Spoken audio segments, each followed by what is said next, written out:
Պարոն Գրիգորյան,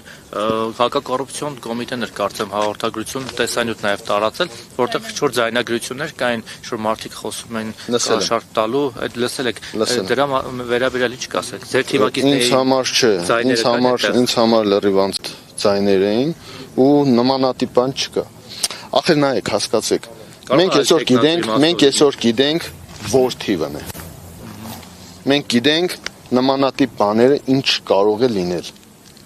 Այսօր ես չեմ կարծում, որ մի մարդ կարող է իրեն թույլ տա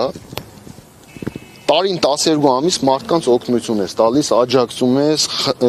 քաղաքի ժողովուրդին, կարիքավոր սոցիալապես ծանր վիճակում գտնված մարդ է։ Քաղաք դուրս ես գալիս, աճ ու ցախ մարդիկ խնդրում են, մեկը լույսի փող է ուզում, մեկը գազի փող է ուզում, մեկը չգիտեմ հացի փող է ուզում, աճ ու ցախ մարդկանց օգնում ես։ Հնարավորություն ունես մարդկանց օգնում ես։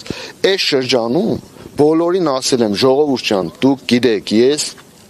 փակ ծերմարդ չեմ, ես մարդկանց օգնող, աջակցող մարդ եմ, բայց հասկացեք, այս պահին որ հասկանում եմ, այդ հացի համար քեզի այս պահին որ պետք է, ես քեզ մի բանով օգտակար եղնեմ, վաղը մյուս օր մեր վրա քրեական են սարքել։ Սպասեք, ընտրությունները թող անցնի, գնա ժողովուրդ ջան, մենք էլի այս քաղաքի մեջ ապրող ենք։ Այսինքն նույնիսկ այդ մարդկային փոքր օգնության հանգամանքը մենք գիտակցում ու հասկանում ենք, ուր մնաց այսօր ընտրությունների նախաշեմին փորձենք ընտրակաշարք տալ, հա։ Այդ անլուրջ է, անհասկանալի է, չգիտեմ, այդ ձայնագրությունները իրական են թե իրական չեն, թող տեսնեն ով է, ինչ են արել, ինչի համար է արվել, մենք չկանք, այդ թեմաների մեջ իրականում չկանք։ Ձերը շիբինն է։ Հա, էլի։ Մեր շիբինն է։ Մերանք ասելով մեր շիբինը ձեր շիբինին վնաս չի, պարզվավ այս կարգի վնաս է։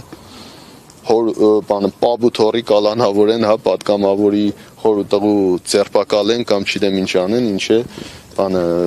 մեր թաղի մեջը շիբին են կարել։